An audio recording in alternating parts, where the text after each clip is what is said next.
National public ನ್ಯೂಸ್ಗೆ ಸ್ವಾಗತ. ನಾನು ಶಿವಾನಂದ್ ಹೋಗಾರ್. ಆಲೂರು ಸಂಸ್ಥಾನ ಹಿರೇಮಠದಲ್ಲಿ ಗುರುಪೌರ್ಣಿಮೆಯ ಪ್ರಯುಕ್ತ ಗುರುವಂದನಾ ಕಾರ್ಯಕ್ರಮ ಆಯೋಜನೆ. ಉಪಸ್ಥಿತ ಸದ್ಭಕ್ತರಿಂದ ಗುರುವಂದನೆ ಗೌರವ ಸಮರ್ಪಣೆ ಕಾರ್ಯಕ್ರಮ ಅದ್ಧೂರಿಯಾಗಿ ಯಶಸ್ವಿ. ಕಲಬುರಗಿ ಜಿಲ್ಲೆಯ ಯಡ್ರಾಮಿ ತಾಲೂಕಿನ ಆಲೂರು ಸಂಸ್ಥಾನ ಹಿರೇಮಠದಲ್ಲಿ ಸದ್ಗುರು ಕೆಂಚ ಋಷಭೇಂದ್ರ ಶಿವಾಚಾರ್ಯರಿಗೆ ಶಿಷ್ಯವೃಂದ ಹಾಗೂ ಸದ್ಭಕ್ತರ ಬಳಗದಿಂದ ಗೌರವ ಸಮರ್ಪಣೆ ಹಾಗೂ ಗುರುವಂದನಾ ಕಾರ್ಯಕ್ರಮ ಜರುಗಿತು.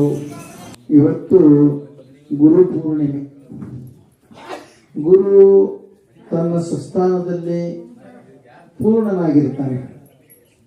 ಅವನಲ್ಲಿ ಅತ್ಯಂತ ಒಂದು ಶಕ್ತಿಪೂರ್ಣವಾಗಿರ್ತಕ್ಕಂಥ ಕೇಂದ್ರ ಸ್ಥಾನದಲ್ಲಿ ತಾನು ಕುಳಿತು ಭಕ್ತರನ್ನ ಆಶೀರ್ವಾದ ಮಾಡ್ತಾ ಇರುವುದರಿಂದ ಗುರು ಎಲ್ಲಿ ಇರ್ತಾನ, ಯಾವ ಮಠದಲ್ಲಿ ವಾಸವಾಗಿದ್ದಾನ ಅಲ್ಲಿಗೆ ಹೋಗಿ ಆಶೀರ್ವಾದ ತಗೋಬೇಕಂತ ಹೇಳಿ ನಿಯಮ.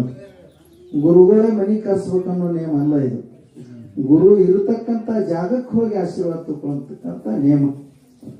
ಅದಕ್ಕೆ ಜಗತ್ತಿನಲ್ಲಿ ಗುರುವಿನ ಮಹತ್ವ ದೊಡ್ಡದ, ಸಾಮಾನ್ಯ ಅಲ್ಲ. ಗುರುವಿನಲ್ಲಿ ಯಾರು ಅನ್ಯೋನ್ಯವಾಗಿರ್ತಕ್ಕಂಥ ಭಕ್ತಿ ಇರ್ತಾರೋ ಅವರಿಗೆ ಪರಮಾತ್ಮ ಬೇಡಿದ ಇಷ್ಟಾರ್ಥವನ್ನು ಕೊಡ್ತಾನೆ.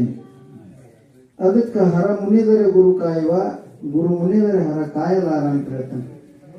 ಏನೇ ಆಗಲಿ, ಯಾವುದೇ ಒಂದು ಕಷ್ಟ ಬರಲಿ, ಭಕ್ತಿನಿಗೆ ಬಂದಿರತಕ್ಕಂಥ ಕಷ್ಟ ಪರಮಾತ್ಮ ಒಂದು ವೇಳೆ ಅದನ್ನು ಪರಿಹಾರ ಮಾಡ್ಲಿಕ್ಕಂದ್ರೂ ಕೂಡ ಗುರು ತನ್ನ ಅಂತಃಕರಣದಿಂದ ಅದು ಪರಿಹಾರ ಮಾಡ್ತಾನೆ ಅಂತಕ್ಕಂಥ ಶ್ರುತಿ ಸಮ್ಮತವಾಗಿರ್ತಕ್ಕಂಥ ಮಾತು.